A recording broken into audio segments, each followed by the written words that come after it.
We move on to the pass catchers, which is headlined by Mike Evans, and we got to hear from his quarterback, Baker Mayfield, who is very aware of Mike Evans' streak of 1,000 yards. I'm thinking about it more than Mike is.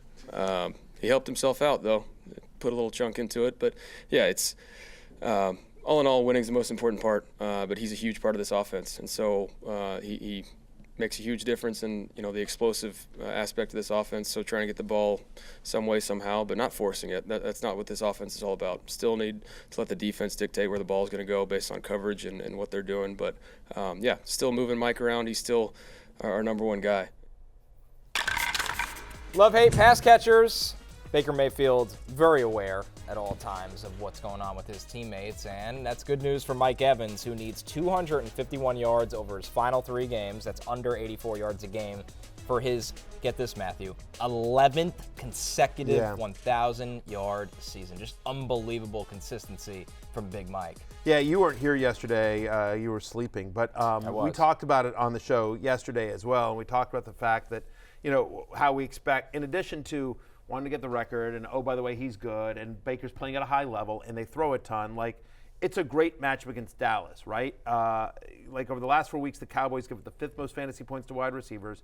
They've given up at least 20 points to a wide receiver in 3 of the last 4. So if you're telling me, okay, one wide receiver for the Buccaneers gets 20 points, it's probably going to be Mike Evans. Trayvon Diggs out for the year as well. That doesn't help this secondary, and so it just feels like this is going to be another big Mike Evans game. He's a top 10 play for me this week. Yeah, I think the key here too is that it's years now that the Cowboys defense has just been so dependent on Micah Parsons getting pressure. Previously DeMarcus Lawrence, and when they don't get pressure, they're extremely vulnerable in the back end, particularly with Diggs out and not really being himself this year anyway. And the Bucs, their offensive line, that's the unheralded great part of this team. They've been awesome at mitigating quick pressure, giving Baker Mayfield time. When Baker Mayfield has a clean pocket, he's awesome. He's been awesome his whole career when he's not under pressure. So everything lines up for a big Mike Evans day. Brian Thomas Jr. next on our list. Career day against the Jets last week. And Matthew, things have been good since Mac Jones has taken over for Thomas Jr. in terms of target share. 30.8% throughout these 4 games with Mac Jones. And you don't blame him. This guy is awesome. Yeah, he's unbelievable. Where did you have him coming into the season on your big draft board? He was my, 11th overall player. Wow. I admittedly was much higher on him than most people, and for good reason. Yeah, rightfully so. It's proven out correctly. I knew that you liked him. I didn't realize you liked him that much. Yeah, I know. We talked about him in the pre-draft process as well. Since week 11, he's been the 8th best wide receiver in a points per game basis. He's actually gotten 67%.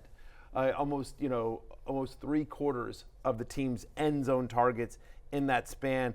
Good matchup against the Raiders, who are tied for the most touchdowns allowed. 2 wide receivers over the last month as well. Wide receivers that, by the way, get that kind of target share against the Raiders, so 20% or more target share against Vegas. They're averaging over 17 fantasy points per game. Whether it's Mac Jones, whether it's Trevor Lawrence, it doesn't seem to matter who is throwing the ball. There's not a lot of competition. They will throw it, and they're not scared to throw it to Brian Thomas. And when they do, more often than not, he comes down with it. He's my wide receiver 12 this week. Probably going to be a second-round pick in drafts next year, I would have thought. Brian Thomas. He's got a chance. I would probably more wide in the 3rd round. I'm trying to think. I think he's going to be a top. He's definitely going to be I'm actually going to do my way too early rankings for next week. That'll be the open to next week's love-hate. So I haven't really sat down and thought about it. But off the top of my head, he's definitely a top 15 fantasy wide receiver. He's probably somewhere in that 10 to 15 range, I would think, when you start thinking it through. You're assuming Malik Neighbors gets a better quarterback, right? There's a lot of guys there that you sort of you start thinking through. How about this? Rashee Rice. If Rashee Rice is back, him or Marvin Harrison next year. That's the hardest. I think the hardest question. I think it's Brian Thomas. I don't know if it's that simple though. Right. Yeah. Right. And anyway, there's going to be a, do you expect? I reckon you go MHJ ride or die next year. Just double down on the Cardinals offense. Buy back in Arizona offense. And take McBride the year after. We'll just do it every year. Trey Benson year 4. Yeah, exactly. But anyway, there's other, think about the JSN breakout. Think about the Jerry Jeudy breakout, depending on who's quarterbacking the Browns next year. Right. Jordan Addison right now. Jordan Addison's been unbelievable as well. I like Brian Thomas more than all these guys. Yeah, no, I get it. I get it, but I'm just saying, there's him or George Pickens. You can make an argument, assuming Russ is back with the Steelers. You can make an argument for. Sure. because again, the Jags next year, in theory, they'll have, either Christian Kirk back or, they'll have Gabe Davis back or they'll do something. Well, Travis Hunter out there. So I don't know. Long way to go. Long way to go. We're just getting you working early. Yeah, I'm just trying to think about it, right? Chris Olave will be back, right? So there's, anyway, I think he's a top 15 wide receiver. I'm not convinced he's a top 10 just yet, but I love him. I love, he's ridiculous. And he's got to be a top 5 wide receiver in Dynasty right now. Like if you're drafting a Dynasty no doubt. draft, he's got to be, big fan of BTR. By the way, I saw a rumor last night, as long as we're talking about next year and we're all over the place, Garrett Wilson to the Commanders in the offseason. Have you seen that rumor? No, I haven't. Yeah. I don't know where that started from. A Commanders fan account. Yeah. There you go. Seems a thing that won't happen. Yeah.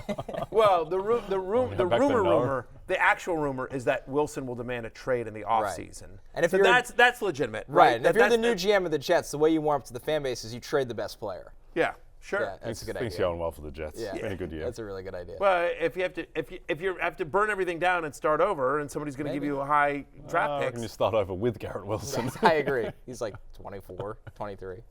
Yeah.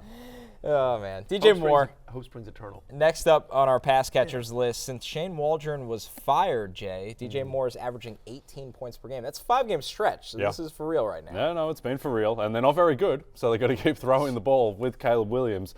And the beauty about DJ Moore is that it doesn't matter who the quarterback is, doesn't matter who the offensive coordinator is. Chicago Bears just going to throw wide receiver screens. It's what they love to do. It seems they do it every second play. I don't understand the infatuation with it, but a lot of the time it is to DJ Moore. And now we have a real 5-game sample since Waldron is gone, scoring 18 points per game. He's the clear guy that you want in that offense, so DJ Moore. And it hasn't just, the fantasy points per game since Waldron is gone hasn't just been like big plays. 27% target share for DJ Moore in a game in which we expect the Bears to be down and throwing against a Lions secondary that is so beat up. Carlton Davis, Khalil Dorsey, both out for the year as well. You might be starting for them. It's like, it is, hey, Craig Reynolds, get out there on defense as well. It's dicey there in Detroit on the defensive side of the ball. George Kittle, our tight end on the list, he's got the Dolphins, who they've been brutal against tight ends, especially since Week 8. They're allowing the 5th most yards per game to tight ends right now, Matthew. So George Kittle comes in as tight end 2 for you. Yeah, only twice over the past 9 games has he been below a 22% target share, and one of them was that snow game against Buffalo, which is crazy. So Kittle should have a very nice game against Miami. They've struggled against tight ends. They've really struggled against elite tight ends. Brock Bowers, Trey McBride, both had 20 or more fantasy points against this Dolphins defense. Again, with Garendo, with the running game a little bit banged up, with Deebo Samuel just seemingly having hit a wall, this passing offense is really Jawan Jennings and George Kittle. And again, you think about sort of the Dolphins, and they're good on the perimeter. You think about Jalen Ramsey, they're good on the perimeter, but middle of the field feels like an area where you can attack Miami, and that's what I expect them to do. As you mentioned, he's my tight end 2 this week. Yep, probably going to get more quick stuff as well, just the rest of the season. Trent Williams looks like he's not going to come back this year. That really hurts them in terms of the longer, deeper developing stuff, which I think will hurt Jawan Jennings more than anyone else. And Kittle's role will always be safe in that offense. Some others receiving votes, Jackson Smith and Jigba enjoying his breakout season. That's assuming, of course, Geno Smith plays, which it looks like he's trending the right way. But there's another guy talking about wide receivers for next year. Especially, by the way, if Tyler Lockett retires or moves on. The end there, and JSN's target share is pretty cemented. Yeah. Stop trying to force Tyler Lockett into retirement just because he screwed you in fantasy. Tyler Lockett, I still want to play. I don't think he's going to retire. You know what? All I know is I'm playing this week and you are not. So it ended up all working out. Tyler Lockett is closer to 30 than 40, I believe. There you go. Yeah, there you go. That's a good way to do it. That is 32 years old. But just, you know what? All is forgiven Tyler Lockett because I am still playing fantasy football and Jay is not. So that loss to you in the regular season ended up not mattering. Yeah. I'm in the semifinals against Stupid Dev. Stupid Dev, by the way, smart Dev. You got your work cut out for you. Sneaky Dev. Dev picked up Michael Penix on Monday afternoon in our league before the sneaky got tipped Dev. off. Sneaky, probably. He probably has inside Wonder sources. who could have done that. Yeah, I'm sure. Yeah. Did you do that? No. That'd be amazing. No collusion. Yeah, okay. I'm not fine. rooting for anyone. This I'm should a be neutral party. new bit for you. If you don't like someone, just talk about how they Yes. might retire next year. I hear Emmanuel Forbes is thinking about retiring from sport. Yeah, I don't think he's going to. I don't think Emmanuel Forbes is going to get that chance. I think it's going to be done for him. Yeah, exactly. I forgot that. I know you have sources in the Penix camp. That's not true. Yes, you absolutely do. Because I sat next to one at your wedding. You absolutely do. Oh, man, That's all right. I have Jaden Daniels and Jalen Hurts. I did not need Michael Penix Yeah, okay. Fair enough. in my matchup with the sneaky dev, smart dev. Anyway, JSN very quickly, assuming Geno plays. Minnesota bottom 5 in terms of receptions and yards allowed to the slot this season. So JSN is borderline top 20 play for me this week. You mentioned Jacoby Myers as well. With Aiden O'Connell under center, and he's expected to play 30% target share. We like Devontae Smith in games without Dallas Goedert. He's got a 31% target share this year. He's a top 30 play for me. How about David Njoku? Like, one of the things that we don't love about DTR, if there's one positive, I should say, to Dorian Thompson-Robinson starting, is that in the 3 career starts he's had, Njoku has a 27% target share. Now, we don't know yet officially that he's going to play this week, but if Njoku can make it back, I think he's a top 10 play for me this week. And if you need a tight end streamer, think about getting some Strange. Dr. Strangelove. Yeah, that is Brenton Strange. Think about New Evan Ingram. Yeah, new Evan Ingram 12 as well. targets. Fire it up. Had a 28% target share It's last insane. week. And Vegas, since week 7, allows the most yards per game to opposing tight ends. So, yeah. Okay. Go get yourself some Strange. Brenton Strange, of Yes. course. Dr. Strangelove, or how I learned to stop worrying and love the Tight- Jacksonville obscure yeah, tight- yeah. obscure tight Obscure ends. tight ends. Yeah. Hey, it's Matthew Berry from NBCSports.com and RotoWorld.com, and I want to thank you so much for watching whatever it is you just watched, or if nothing else, being too lazy to click out of the autoplay after this video started, after whatever it is you actually wanted to watch finished.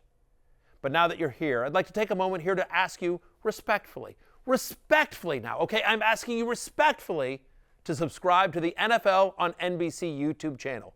You'll get the latest Roto World fantasy news headlines, all sorts of great shows, including my own Fantasy Football Happy Hour. So go subscribe now. Again, I'm asking respectfully.